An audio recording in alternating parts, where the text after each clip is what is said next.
Pria ini ditolak lamarannya karena hanya seorang kurir. Semua menyesal setelah tahu siapa dia sebenarnya. Ternyata, matahari pagi mulai naik, menyinari kota metropolitan yang sibuk dengan aktivitasnya. Di sebuah apartemen mewah di lantai tertinggi gedung pencakar langit, Arga duduk di depan meja kerjanya yang penuh dengan dokumen bisnis. Pria berusia 28 tahun, itu tampak tampan dalam setelan jas mahalnya, namun ada kekosongan di matanya yang tak bisa disembunyikan oleh senyum profesionalnya. Sebagai pewaris tunggal perusahaan keluarga, Arga hidup dalam kemewahan sejak kecil. Namun, ia sering merasa kesepian. Setiap wanita yang mendekatinya tampak begitu antusias pada kekayaannya, bukan pada dirinya sebagai pribadi. Ia lelah dengan kepura-puraan, senyum manis yang hanya bertujuan untuk mendapatkan akses ke dunianya yang glamor. Suatu malam, saat sedang duduk sendirian di balkon apartemennya, Arga memandang lampu-lampu kota yang berkilauan seperti bintang-bintang palsu. Ia menghela napas panjang, merasa bahwa tidak ada satupun orang di dunia ini yang benar-benar mencintainya apa adanya. Kenapa semua orang hanya melihat uangku? Gumamnya pelan, suaranya terdengar penuh kekecewaan. Esok harinya, Arga menghadiri pertemuan keluarga yang membahas rencana pernikahannya. Ayahnya, seorang pengusaha keras yang selalu mengutamakan keuntungan, memberikan ultimatum. Kamu harus menikah sebelum ulang tahunmu yang ke-30, Arga. Jika tidak, aku akan mencabut warisanmu, kata ayahnya dengan nada tegas. Arga hanya diam, menundukkan kepala tanpa berkomentar. Ia tahu bahwa ayahnya tidak peduli apakah calon istrinya benar-benar mencintainya atau tidak, asalkan wanita itu berasal dari kalangan atas dan dapat meningkatkan status keluarga. Setelah pertemuan itu, Arga memutuskan untuk melakukan sesuatu yang ekstrim. Ia ingin mencari tahu apakah ada seseorang di dunia ini yang bisa mencintainya tanpa dipengaruhi oleh kekayaannya. Dengan tekad bulat, ia menyamar sebagai kurir biasa dengan nama samaran Arya. Arga meninggalkan kehidupan mewahnya untuk sementara waktu. Ia menyewa sebuah kamar kos sederhana di pinggiran kota dan mulai bekerja di sebuah perusahaan logistik. Hari-harinya kini diisi dengan mengantar paket dari satu tempat ke tempat lain, menggunakan seragam kurir yang polos dan sepeda motor tua. Meskipun awalnya sulit beradaptasi dengan pekerjaan fisik yang melelahkan, Arga merasa ada kebebasan yang belum pernah ia rasakan sebelumnya. Tidak ada yang tahu siapa dirinya yang sebenarnya, dan ia bisa berinteraksi dengan orang-orang secara apa adanya. Suatu hari, saat mengantarkan paket ke sebuah sekolah dasar, Arga bertemu dengan Nadia. Wanita, itu adalah seorang guru muda yang ramah dan sederhana. Saat Arga menyerahkan paket kepada Nadia, mereka sempat berbincang ringan. Paketnya lumayan berat ya, Mas, kata Nadia sambil tersenyum. Nggak masalah, Mbak. Sudah biasa kok, jawab Arga, ikut tersenyum. Ada sesuatu dalam senyum Nadia yang membuat Arga merasa nyaman. Wanita itu tampak tulus dan hangat. Sangat berbeda dari orang-orang yang biasa ia temui di dunianya yang glamor. Sejak pertemuan itu, Arga mulai sering mengirimkan paket ke sekolah tempat Nadia bekerja, mencari alasan untuk bertemu dengannya lagi. Hubungan mereka perlahan-lahan berkembang. Arga, sebagai Arya, sering mengobrol dengan Nadia tentang hal-hal sederhana, tentang pekerjaan mereka, hobi, dan impian masa depan. Nadia mulai menyukai Arya karena kepribadiannya yang rendah hati dan humoris. Ia tidak tahu bahwa pria yang sering mengantarkan paket itu sebenarnya adalah seorang miliarder. Di sisi lain, Arga juga merasa ada sesuatu yang istimewa tentang Nadia. Wanita itu tidak pernah menanyakan pekerjaan atau status sosialnya. Ia hanya melihat Arya sebagai seorang pria biasa yang bekerja keras untuk hidupnya. Namun, di balik kebahagiaan itu, Arga mulai merasa bersalah. Ia tahu bahwa ia telah berbohong kepada Nadia tentang identitasnya. Meski begitu, ia takut jika kebenaran terungkap, Nadia akan menjauh darinya seperti orang lain. Hubungan antara Arga sebagai Arya dan Nadia semakin dekat. Mereka sering bertemu di sekolah, berbincang tentang kehidupan sehari-hari, dan sesekali tertawa bersama. Nadia merasa nyaman dengan Arya. Pria itu tidak pernah memamerkan apapun, tidak seperti kebanyakan pria yang pernah mendekatinya. Sementara itu, Arga merasa bahwa ia akhirnya menemukan seseorang yang benar-benar melihat dirinya sebagai pribadi, bukan sebagai simbol status atau kekayaan. Namun, meskipun hubungan mereka tampak indah, ada ketegangan yang terus menghantui Arga. Ia menyadari bahwa setiap kali Nadia bertanya tentang latar belakangnya, ia harus berbohong atau mengalihkan pembicaraan. Pernah suatu hari, saat mereka sedang duduk di kantin sekolah, Nadia menanyakan pekerjaannya dengan nada santai. "Jadi, Mas Arya sudah lama kerja jadi kurir?" tanya Nadia sambil menyeruput teh manisnya. Arga tersenyum tipis, mencoba menyembunyikan rasa gugupnya. "Nggak terlalu lama, Mbak. Baru beberapa bulan ini. Sebelumnya aku kerja di tempat lain, tapi bosnya nggak cocok sama gaya kerjaku." Nadia mengangguk, tampak puas dengan jawaban itu. Namun, Arga merasa ada beban besar di dadanya. Ia tahu bahwa kebohongan ini akan menjadi masalah besar jika Nadia mengetahui kebenarannya suatu hari nanti. Sementara itu, keluarga Arga mulai curiga dengan perubahan drastis dalam hidupnya. Ayahnya, yang biasanya sangat sibuk dengan urusan bisnis, mulai memperhatikan bahwa putranya jarang pulang ke rumah dan lebih sering menghilang tanpa kabar. Suatu malam, ayahnya memanggil Arga untuk membahas hal ini. "Apa yang sebenarnya kamu lakukan, Arga? Kenapa kamu meninggalkan semua tanggung jawabmu di perusahaan?" tanya ayahnya dengan nada tajam. Arga mencoba menjelaskan, meskipun ia tidak bisa mengungkapkan penyamarannya. "Aku hanya butuh waktu untuk mencari diriku sendiri, Pak. Aku lelah dengan semua tekanan ini. Aku ingin tahu bagaimana rasanya hidup sebagai orang biasa." Ayahnya mendengus, tampak marah. "Hidup sebagai orang biasa, kamu pikir itu akan membantu masa depanmu? Jika kamu tidak segera menikah dengan wanita yang pantas, aku tidak akan ragu mencabut warisanmu." Ancaman itu membuat Arga semakin bimbang. Di satu sisi, ia ingin membuktikan kepada ayahnya bahwa cinta sejati lebih penting daripada materi. Namun, di sisi lain, ia takut kehilangan segalanya jika identitasnya sebagai Arya terungkap. Setelah beberapa bulan dekat dengan Nadia, Arga merasa bahwa ia telah menemukan cinta sejatinya. Ia memutuskan untuk melamar Nadia sebagai Arya, berharap bahwa cinta mereka cukup kuat untuk mengatasi segala rintangan. Suatu sore, setelah mengantar paket ke sekolah, Arga mengajak Nadia duduk di bangku taman dekat halaman sekolah. Udara sore, itu tenang, dan matahari mulai tenggelam, memberikan suasana romantis yang sempurna. "Mbak Nadia," kata Arga pelan, suaranya terdengar gugup. "Ada sesuatu yang ingin aku bicarakan."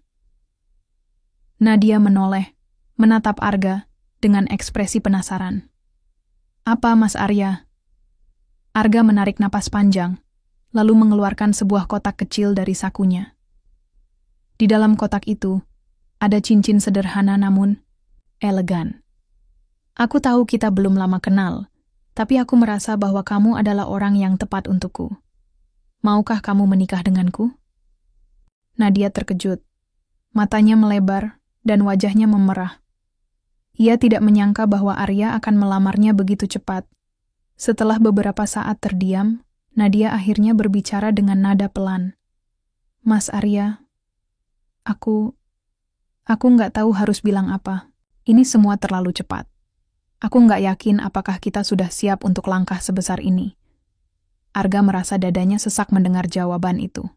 Ia mencoba meyakinkan Nadia. "Aku tahu ini mungkin terdengar mendadak, tapi aku benar-benar mencintaimu, Mbak. Aku ingin membangun masa depan bersamamu." Namun, Nadia tetap ragu. "Maaf, Mas Arya. Aku nggak bisa memberikan jawaban sekarang. Aku butuh waktu untuk memikirkannya." Beberapa hari kemudian, Nadia akhirnya memberikan jawaban resmi kepada Arga. Ia menolak lamaran itu dengan alasan bahwa mereka berasal dari dunia yang berbeda. Nadia khawatir bahwa Arya tidak akan bisa memberikan masa depan yang stabil karena pekerjaannya sebagai kurir. "Mas Arya, aku sangat menghargai perasaanmu. Tapi aku rasa kita tidak cocok. Aku butuh seseorang yang bisa memberikan kepastian. Sementara kamu, aku nggak yakin, kata Nadia pelan. Matanya menunduk, Arga merasa hancur. Ia mencoba menjelaskan bahwa ia bisa memberikan lebih dari yang Nadia bayangkan. Tapi ia tidak bisa mengungkapkan identitas aslinya. Ia hanya bisa menundukkan kepala, hatinya dipenuhi oleh rasa kecewa dan penyesalan. Setelah penolakan itu, Nadia menceritakan lamaran Arya kepada orang tuanya. Awalnya, mereka terkejut mendengar bahwa putri mereka dilamar oleh seorang kurir. Namun, reaksi mereka jauh lebih keras daripada yang Nadia bayangkan. Kamu mau menerima lamaran dari seorang kurir? Apa kamu tidak memikirkan masa depanmu? Tanya ibu Nadia dengan nada tinggi. Ayah Nadia juga ikut berkomentar. Anak kami pantas mendapatkan yang terbaik, Nadia.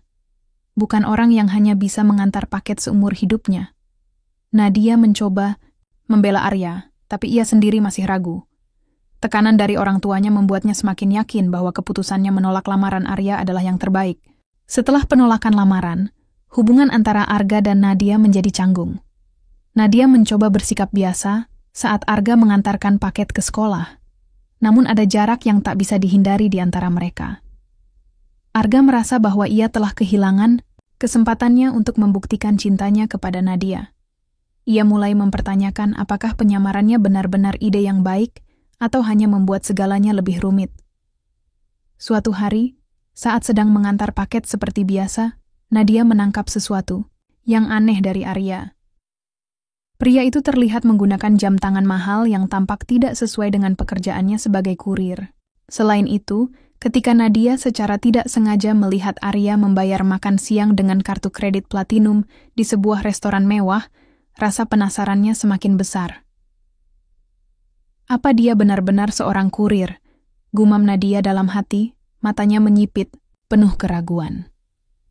Nadia mulai mencari tahu lebih banyak tentang Arya. Ia bertanya kepada teman-teman di sekolah apakah mereka pernah mendengar sesuatu tentang pria itu, tapi tidak ada yang tahu banyak. Arya selalu menjaga privasinya dengan baik, dan hampir tidak pernah bercerita tentang kehidupan pribadinya. Rasa penasaran Nadia semakin memuncak ketika ia menemukan sebuah majalah bisnis di meja tunggu kantor logistik tempat Arya bekerja.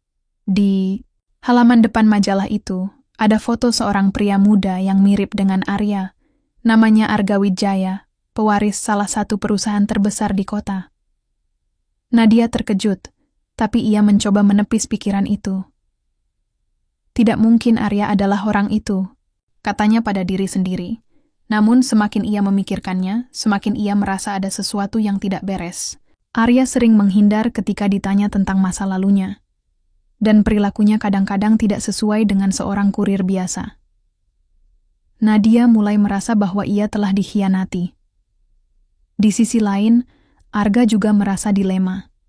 Ia ingin mengungkapkan identitas aslinya kepada Nadia, tapi ia takut jika kebenaran itu akan membuat Nadia semakin menjauh darinya. Ia mencoba mendekati Nadia lagi, berharap bisa memperbaiki hubungan mereka tanpa harus mengungkapkan rahasia besarnya. Mbak Nadia, aku minta maaf kalau ada yang salah.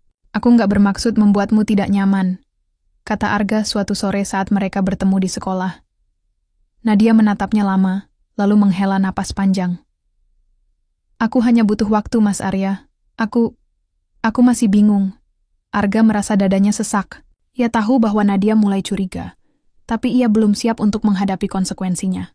Ia hanya bisa mengangguk pelan, berharap bahwa suatu hari Nadia akan memahami alasannya. Sementara itu, orang tua Nadia semakin gencar menentang hubungan putri mereka dengan Arya. Mereka mulai menyebarkan rumor di lingkungan sekitar bahwa Arya hanya seorang kurir biasa yang tidak pantas mendekati Nadia. Bahkan, mereka mencoba menjodohkan Nadia dengan seorang pria dari keluarga kaya yang memiliki bisnis besar di kota. Kamu harus bertemu dengan Pak Raka. Dia pria yang sangat sukses dan cocok untukmu, kata ibu Nadia suatu malam saat makan malam. Nadia hanya diam, menundukkan kepala. Ia tidak tertarik pada pria yang direkomendasikan oleh orang tuanya, tapi tekanan dari keluarganya semakin membuatnya bimbang. Ia mulai merasa bahwa keputusannya menolak lamaran Arya adalah langkah yang tepat, meskipun hatinya masih menyimpan rasa ragu. Beberapa minggu kemudian, Nadia memutuskan untuk menghadapi Arya secara langsung. Ia ingin mendapatkan jawaban atas semua kecurigaannya. Saat Arya datang ke sekolah untuk mengantarkan paket, Nadia langsung menghampirinya. "Arya, aku perlu bicara denganmu," kata Nadia dengan nada tegas. Arga terkejut melihat ekspresi serius di wajah Nadia. "Ada apa, Mbak?" Nadia menatapnya lurus-lurus. "Aku ingin tahu siapa kamu sebenarnya. Apakah kamu benar-benar seorang kurir? Atau ada sesuatu yang kamu sembunyikan dariku?" Arga terdiam. Hatinya berdebar keras, dan ia merasa seperti dunianya runtuh. Ia tahu bahwa ia tidak bisa terus berbohong, tapi ia juga takut kehilangan Nadia selamanya. Aku nggak bisa menjelaskan sekarang," kata Arga pelan, suaranya terdengar gemetar. "Tapi aku janji, aku akan memberitahumu suatu hari nanti." Nadia menggeleng pelan. "Aku sudah tidak bisa percaya padamu lagi, Arya. Kamu terlalu banyak menyembunyikan sesuatu dariku." Setelah mengatakan itu, Nadia berbalik dan meninggalkan Arga sendirian. Pria itu hanya bisa menatap punggung Nadia yang semakin menjauh. Hatinya dipenuhi oleh rasa bersalah dan kehilangan. Beberapa hari setelah pertemuannya yang tegang dengan Nadia, Arga merasa hidupnya semakin terpuruk. Ia mencoba melanjutkan rutinitasnya sebagai kurir, tapi pikirannya selalu kembali pada Nadia dan kecurigaan yang mulai tumbuh di mata wanita itu. Arga menyadari bahwa ia tidak bisa terus bersembunyi di balik topeng Arya. Namun, mengungkapkan identitas aslinya juga bukan pilihan yang mudah. Ia takut Nadia akan membencinya karena semua kebohongan yang telah ia lakukan. Suatu pagi, saat Arga sedang mengantarkan paket ke sebuah gedung perkantoran, ia tanpa sengaja bertemu dengan seorang teman lamanya, Dika, yang bekerja sebagai jurnalis di salah satu media ternama. Dika langsung mengenali Arga meskipun pria itu sedang menyamar sebagai kurir. "Arga, apa yang kamu lakukan di sini?" tanya Dika dengan nada heran. Arga panik. Ia mencoba tersenyum santai, berharap Dika tidak akan membuat keributan. Aku cuma bekerja paruh waktu, Dika. Jangan bilang siapa-siapa." "Ya." Namun, Dika tampak sangat penasaran. "Kamu serius? Pewaris Wijaya Group jadi kurir? Ini pasti ada ceritanya. Kamu nggak keberatan kalau aku tulis artikel tentang ini, kan?" Arga buru-buru menolak. "Jangan, Dika. Aku punya alasan sendiri untuk ini. Tolong, jangan sebarkan." Tapi Dika sudah terlanjur tertarik. Beberapa hari kemudian, artikel tentang Arga muncul di media online, lengkap dengan foto-foto dirinya saat bekerja sebagai kurir. Judul artikel itu cukup bombastis. "Pewaris miliarder menyamar sebagai kurir. Apa alasannya?" Artikel itu langsung menjadi viral. Banyak orang terkejut, termasuk keluarga Arga. Ayahnya memanggilnya dengan marah, menuntut penjelasan atas tindakannya yang dianggap mempermalukan nama keluarga. Namun, yang lebih penting adalah reaksi Nadia. Nadia membaca artikel itu di ponselnya saat istirahat siang di sekolah. Matanya melebar ketika melihat foto Arya, atau lebih tepatnya Arga, di halaman depan artikel tersebut. Hatinya dipenuhi oleh campuran rasa terkejut, marah, dan kecewa. Ia akhirnya tahu bahwa Arya yang selama ini ia kenal adalah Arga Wijaya, pewaris salah satu perusahaan terbesar di kota. "Aku benar-benar bodoh," gumam Nadia pelan. Air mata mulai menggenang di matanya. Dia mempermainkanku sejak awal. Esok harinya, saat Arga datang ke sekolah untuk mengantarkan paket seperti biasa, Nadia sudah menunggunya di halaman sekolah. Wajahnya dingin, dan matanya menyiratkan kemarahan yang mendalam. "Aku ingin bicara denganmu," kata Nadia tegas. Suaranya terdengar getir. Arga menghampirinya dengan hati-hati. "Mbak Nadia, jadi, kamu adalah Arga Wijaya?" Potong Nadia, nadanya penuh kekecewaan. "Kenapa kamu berbohong padaku dari awal? Apa maksudmu? Menyamar sebagai kurir? Apakah ini semua hanya permainan bagimu?" Arga terdiam. Ia tahu bahwa inilah saat yang paling ditakutinya. Saat Nadia mengetahui kebenaran. Aku tidak bermaksud mempermainkanmu, Mbak. Aku hanya ingin mencari cinta yang tulus, tanpa dipengaruhi oleh kekayaanku. Aku ingin tahu apakah ada seseorang yang benar-benar mencintai aku apa adanya. Nadia tertawa sinis. Dan kamu pikir cara terbaik untuk melakukannya adalah dengan berbohong? Kamu pikir aku akan tetap menerimamu setelah semua ini? Arga mencoba menjelaskan. Suaranya terdengar putus asa. Aku tahu aku salah, Mbak. Aku seharusnya jujur dari awal.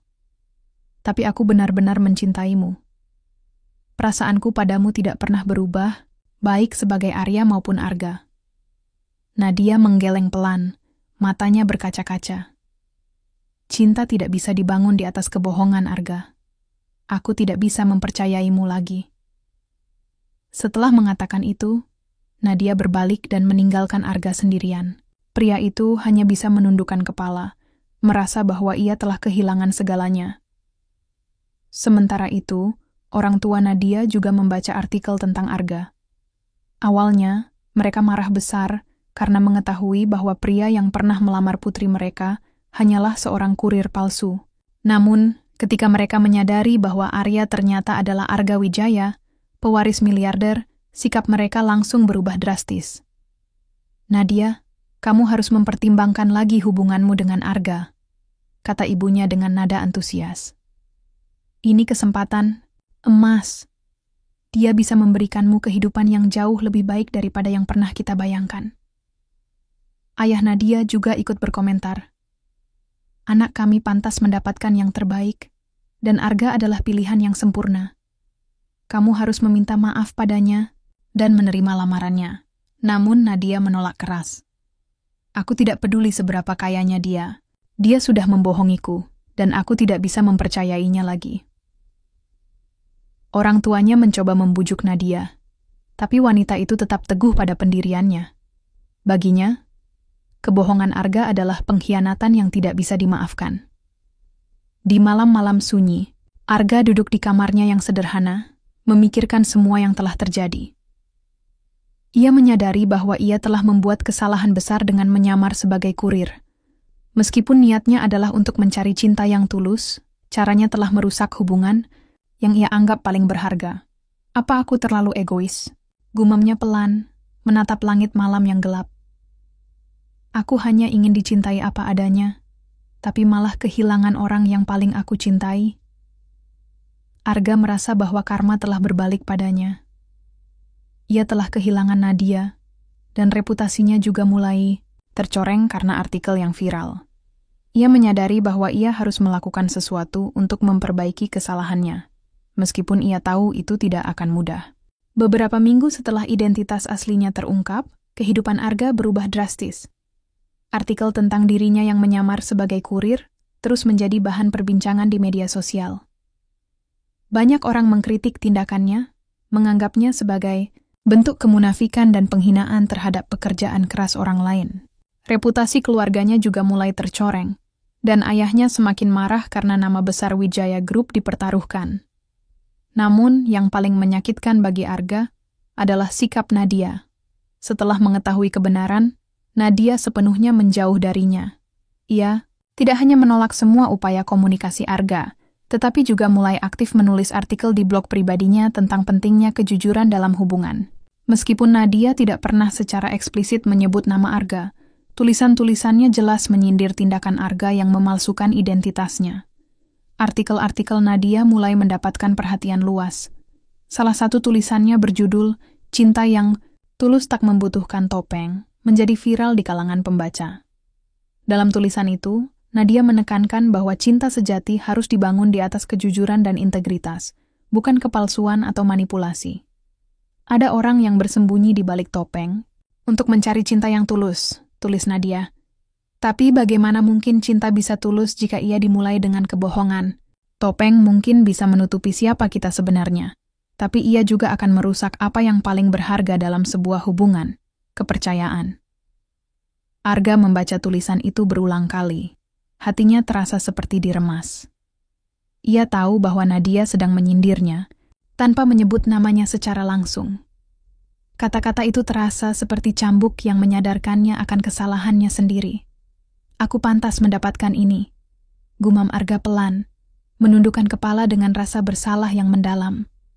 Selain tekanan dari publik, bisnis keluarga Arga juga mulai terpengaruh. Beberapa mitra bisnis memutuskan kerjasama karena merasa nama baik perusahaan telah ternoda oleh skandal penyamaran Arga. Ayahnya, yang biasanya sangat dingin dan tegas, kini sering memarahi Arga tanpa ampun. "Kamu sudah merusak segalanya," bentak ayahnya suatu malam di ruang kerja. "Apa kamu tahu berapa banyak uang yang hilang karena ulah bodohmu ini?" Arga hanya bisa diam, menatap lantai tanpa berkata apapun. Ia tahu bahwa ia tidak punya hak untuk membela diri. Semua ini adalah konsekuensi dari tindakannya sendiri. Di tengah kekacauan ini, Arga mulai merasa bahwa karma benar-benar berbalik padanya. Ia yang dulu begitu bangga dengan status sosialnya kini merasa seperti orang asing di dunianya sendiri. Teman-temannya mulai menjauh, keluarganya kecewa, dan wanita yang ia cintai membencinya. Meskipun hidupnya hancur, Arga tidak menyerah begitu saja. Ia memutuskan untuk melakukan sesuatu yang besar untuk membuktikan bahwa ia telah berubah. Ia meninggalkan kehidupan mewahnya dan benar-benar bekerja sebagai kurir, bukan lagi sebagai penyamaran, melainkan sebagai bentuk pertobatan. Ia mulai bekerja lebih keras daripada sebelumnya, mengantar paket dari pagi hingga malam tanpa mengeluh. Ia juga menggunakan sisa tabungannya untuk membantu komunitas di sekitar tempat Nadia tinggal. Arga memperbaiki fasilitas sekolah tempat Nadia mengajar, membangun taman bacaan untuk anak-anak, dan bahkan memberikan beasiswa kepada siswa-siswa yang kurang mampu. Semua ini dilakukan tanpa mencantumkan nama Arga atau keluarganya. Ia ingin membuktikan bahwa ia melakukan ini bukan untuk pencitraan, melainkan karena ia benar-benar ingin berubah. Suatu hari, saat Nadia sedang berjalan di halaman sekolah, ia melihat taman bacaan baru yang indah. Ada plakat kecil di depan taman, itu yang bertuliskan, "Didedikasikan untuk mereka yang percaya pada kekuatan pendidikan." Nadia tersenyum tipis, namun matanya masih menyiratkan keraguan. Ia mulai mendengar desas-desus bahwa seseorang telah mendanai semua perbaikan ini, tapi tidak ada yang tahu siapa orang itu. Beberapa bulan kemudian, Arga memutuskan untuk menghadapi Nadia secara langsung. Ia datang ke sekolah dengan pakaian sederhana, tanpa mobil mewah atau atribut kemewahan lainnya. Nadia tampak terkejut melihatnya, tapi ia tidak mengusir Arga. "Aku tahu aku tidak punya hak untuk meminta maaf lagi," kata Arga pelan, suaranya terdengar tulus. "Tapi aku ingin kamu tahu bahwa aku benar-benar menyesal atas semua yang telah kulakukan. Aku tidak bisa mengubah masa lalu, tapi aku berharap kamu bisa melihat bahwa aku telah berusaha menjadi lebih baik." Nadia terdiam sejenak, lalu menghela napas panjang. "Aku tidak tahu apakah aku bisa memaafkanmu, Arga. Kamu sudah membohongiku, dan itu tidak bisa dihapus begitu saja." Arga mengangguk menerima kata-kata Nadia dengan lapang dada. "Aku mengerti. Aku hanya ingin kamu tahu bahwa aku tidak akan berhenti berusaha untuk membuktikan bahwa aku telah berubah." Nadia menatap Arga lama, mencoba membaca ekspresi di wajahnya. Ada sesuatu dalam tatapan mata pria itu yang membuatnya ragu, sebuah ketulusan yang belum pernah ia lihat sebelumnya. "Baiklah," kata Nadia akhirnya. "Aku bersedia memberimu kesempatan untuk membuktikan dirimu. Tapi ingat, ini bukan tentang memperbaiki hubungan kita. Ini tentang kamu membuktikan bahwa kamu layak mendapatkan kepercayaan." Beberapa bulan berlalu sejak pertemuan terakhir Arga dan Nadia. Arga terus bekerja keras untuk membuktikan bahwa ia telah berubah. Ia tidak lagi hidup dalam kemewahan, melainkan tinggal di sebuah apartemen sederhana dan sepenuhnya menjalani kehidupan sebagai kurir biasa.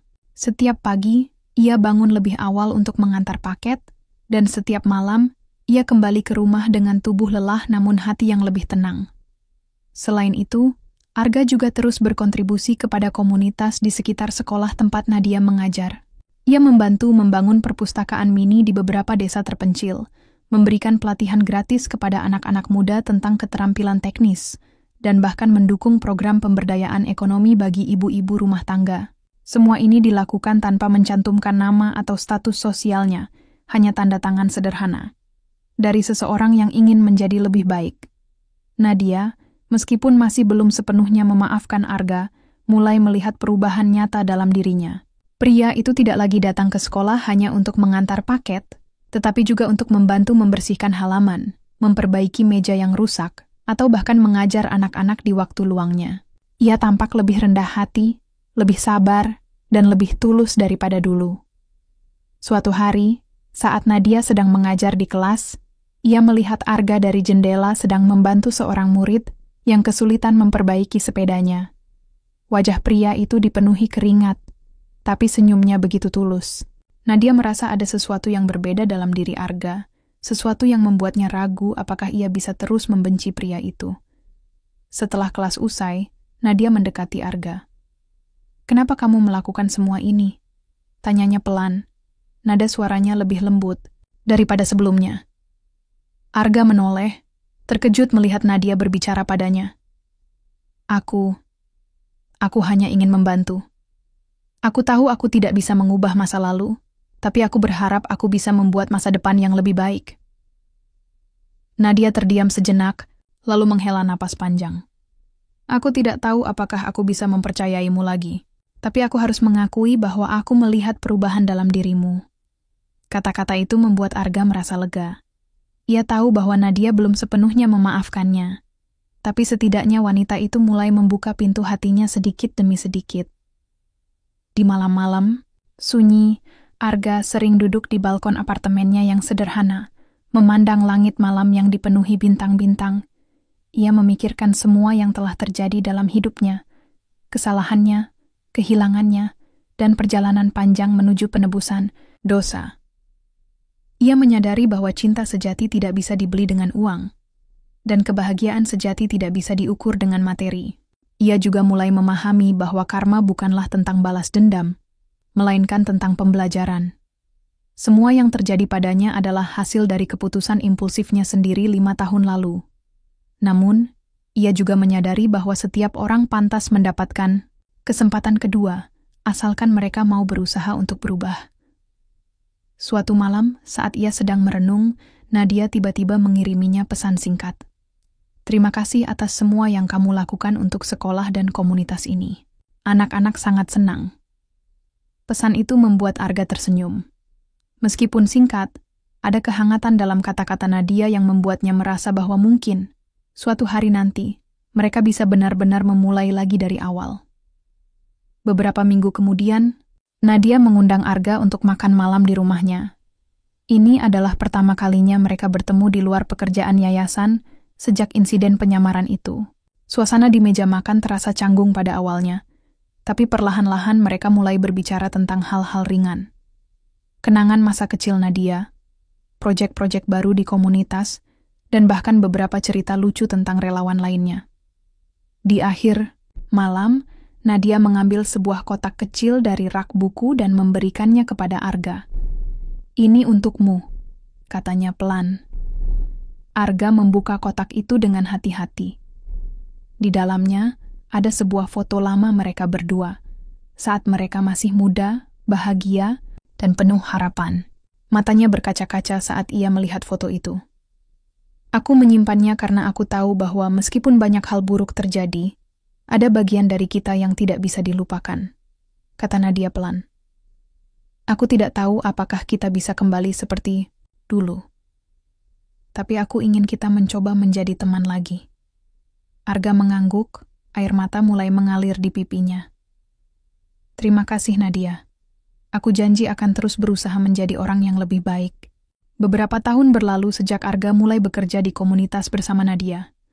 Mereka tidak lagi menjadi mantan kekasih yang dipenuhi luka masa lalu, melainkan mitra dalam misi kemanusiaan yang besar.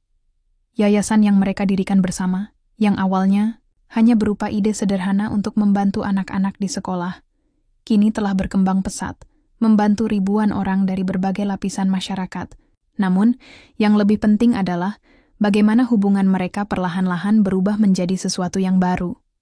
Sebuah ikatan yang didasarkan pada pengertian, ketulusan, dan rasa saling menghargai.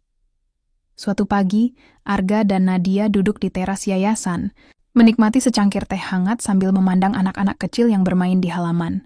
Ada tawa riang di udara, dan suasana itu membuat hati mereka merasa damai. "Kamu tahu," kata Nadia pelan, Aku tidak pernah membayangkan bahwa kita akan seperti ini.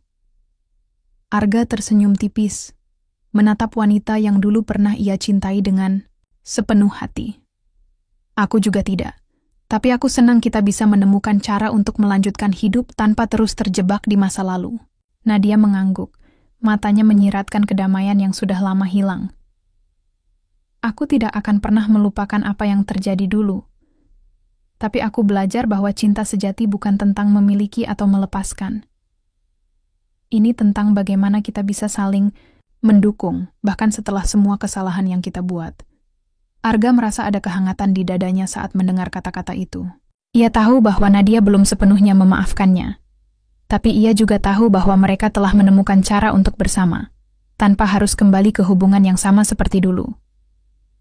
Aku hanya ingin kamu tahu bahwa aku bersyukur atas segalanya, kata Arga pelan. Atas kesempatan yang kamu berikan padaku, atas semua yang telah kita capai bersama. Aku tidak akan pernah berhenti berusaha menjadi orang yang lebih baik. Nadia tersenyum, kali ini dengan kelembutan yang nyata di matanya. Aku juga bersyukur, Arga. Kamu telah membuktikan bahwa kamu layak mendapatkan kesempatan kedua. Di malam-malam sunyi, Arga sering merenung tentang perjalanan hidupnya. Ia menyadari bahwa cinta sejati bukanlah tentang kepemilikan atau materi. Cinta adalah tentang pengorbanan, pengertian, dan kemampuan untuk memaafkan. Ia belajar bahwa uang tidak bisa membeli kebahagiaan, tetapi cinta yang tulus bisa memberikan makna sejati dalam hidup. Sementara itu, Nadia juga menemukan kedamaian dalam hatinya. Meskipun ia tidak bisa sepenuhnya melupakan rasa sakit yang dulu ia alami, ia menyadari bahwa dendam hanya akan memperpanjang penderitaan. Dengan membuka pintu hatinya untuk memaafkan Arga, ia menemukan kebebasan yang selama ini ia cari. Suatu hari, saat mereka sedang merencanakan proyek baru untuk yayasan, Nadia berkata, "Kita tidak pernah bisa mengubah masa lalu, tapi kita bisa memilih bagaimana menjalani masa depan." Arga mengangguk, sepenuhnya setuju. Dan aku memilih untuk terus berjuang demi sesuatu yang lebih besar daripada diriku sendiri. Bersamamu. Beberapa bulan kemudian, yayasan mereka mengadakan acara amal besar untuk merayakan pencapaian mereka selama bertahun-tahun. Acara itu dihadiri oleh ratusan orang yang pernah mereka bantu. Keluarga-keluarga yang dulunya miskin kini hidup sejahtera. Anak-anak yang dulunya putus sekolah kini menjadi pemimpin komunitas, dan banyak lagi. Di tengah acara, Arga dan Nadia naik ke panggung untuk memberikan pidato singkat. Arga berdiri di samping Nadia, merasa bangga dan bersyukur atas segala yang telah mereka capai bersama. Hari ini, kami ingin mengucapkan terima kasih kepada semua orang yang telah mendukung yayasan ini, kata Arga dengan suara tegas namun penuh emosi. Tapi yang lebih penting, kami ingin mengingatkan bahwa cinta sejati bukan tentang apa yang kita miliki, melainkan tentang apa yang kita berikan. Nadia melanjutkan dengan senyum lembut di wajahnya. Kami berharap bahwa cerita kami bisa menjadi inspirasi bagi semua orang di sini. Bahwa meskipun kita pernah membuat kesalahan, kita selalu punya kesempatan untuk memperbaikinya. Yang penting adalah niat dan usaha kita untuk menjadi lebih baik. Setelah pidato itu, tepuk tangan meriah memenuhi ruangan. Arga dan Nadia berdiri berdampingan, saling menatap dengan rasa hormat dan kebanggaan. Mereka tidak lagi menjadi kekasih, tapi mereka telah menemukan cara untuk bersama sebagai mitra dalam kehidupan dan misi kemanusiaan.